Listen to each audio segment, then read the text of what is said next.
Is it just me, or does every Zelda trailer feel like it was put through a shredder? We get bits and pieces of what's happening, but not enough to form a cohesive visual. Take, for instance, the first trailer for Tears of the Kingdom that came out all the way back in 2019. Just look at this brief excerpt.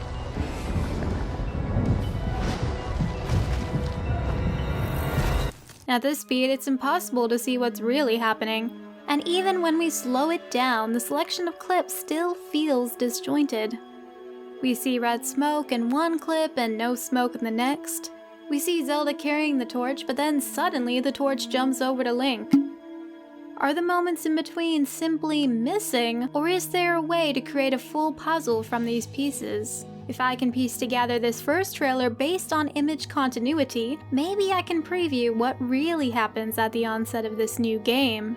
So I got started. The task was tedious. I had to enlarge every clip and separate them until I had a batch of punctuated moments.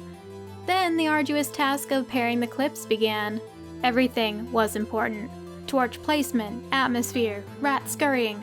That rat was very important to me. The clips bounced behind and in front just to see how they would look. I watched and rewatched. I even asked a friend to give his opinion. Finally, I accepted that what I had was the best I could get.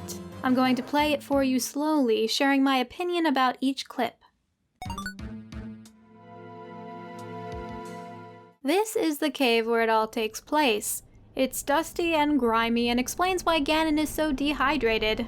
By the way, drink some water if you haven't. Inside the cave, we see Link and Zelda crossing a bridge with questionable stability. Honestly, I wasn't quite sure where to place this hand-holding clip, but since it does not contain red smoke and they don't appear to be in danger, it fits best in this location. They are just helping each other navigate the area. Deep in the cave, Zelda and Link pause to rest. Notice that both torches are resting on the animal they are using as a locomotive. I really wish I had that animal. It seems really cool, and I like to ride it.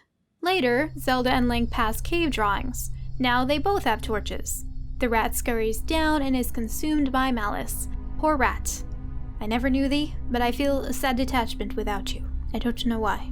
Zelda has gotten down off of her ride, and she alone carries a torch. As she scans the wall, she notices something that either frightens her, or she realizes something that Link doesn't understand. He glances at her as if asking, "What's going on?" or "What does this mean?"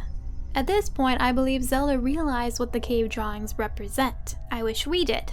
She may even be seeing the wall carving from the newest trailer. I don't believe at this moment she noticed Ganon as the original trailer portrayed.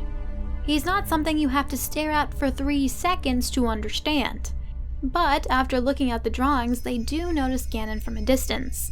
In this shot, Ganon is not surrounded by any fog. This is important, trust me. Suddenly, something shoots out of his body, hits the ceiling, and spreads red fog around the room. In the fog-filled room, Zelda notices that Ganon's hand begins to twitch. Suddenly, he drops down and, as we know, comes back to life. Right when his eyes open, the ground begins trembling. Zelda turns to Link as she feels the ground falling beneath her. The ground gives way, and Zelda plummets into the darkness.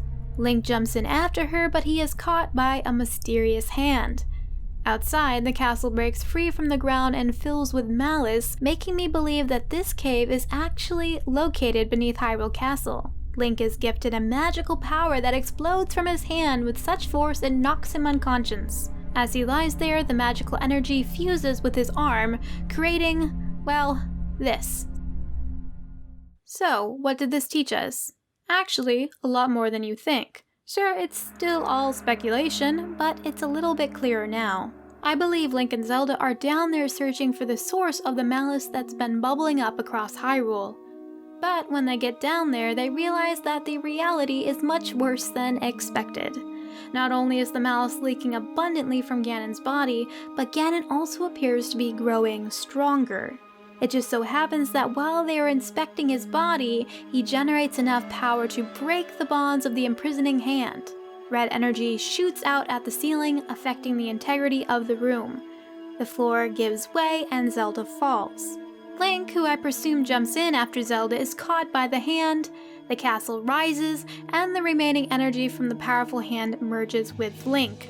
Of course, rearranging the trailers did not teach us who the mysterious hand belongs to or impress us with the answer to another important question.